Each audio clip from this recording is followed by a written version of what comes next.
আসসালামু আলাইকুম ভিউয়ার্স, আজকে আমি দেখাবো আমের আচার তৈরি। তার জন্য আমি কাঁচা আম নিয়ে নিলাম। আর আজকে আচারটা মাংসের সাথে খাওয়ার উপযোগী হবে। দেখুন, আমগুলোকে আমি এরকমভাবে খোসাসহ কেটে নিয়েছি। এখন এটার সাথে হালকা হলুদ মেখে রোদে শুকিয়ে নিব।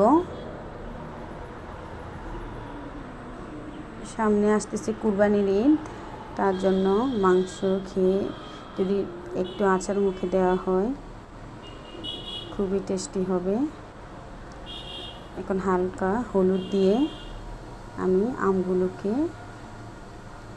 মেখে নিব, তারপর রোদে শুকানোর জন্য দিয়ে দিব।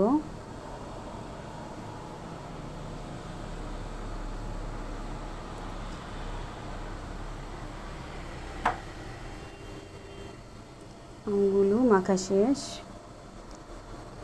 এখন আমি একটা প্যানে সরিষার তেল নিয়ে নিচ্ছি। তারপর তেলের সাথে একটু রসুনের পেস্ট দিয়ে নিলাম 2 টেবিল চামচ পরিমাণ। তারপর গোটা শুকনো মরিচ দিয়েছি 5 থেকে 6টা। তারপর সরিষা বাটা দিলাম 1 চা চামচ পরিমাণ। এখন এগুলোকে তেলের সাথে ভালোভাবে ভেজে নিব। আস্ত রসুন দিয়েছি প্রায় 6 থেকে 7 টুকরো।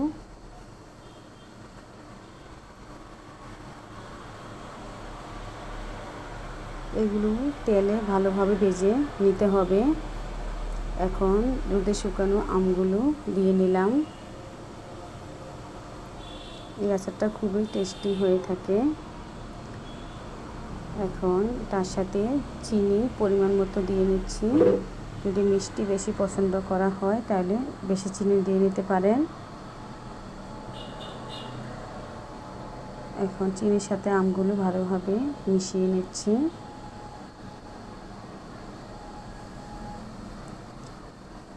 চিনি থেকে পানি ছেড়ে দিবে। তারপর লবণ এবং বিট লবণ পরিমাণ মতো দিয়ে নিলাম। আমার আচার তৈরি প্রায় শেষ পর্যায়ে তৈরি হয়ে গেল আচার।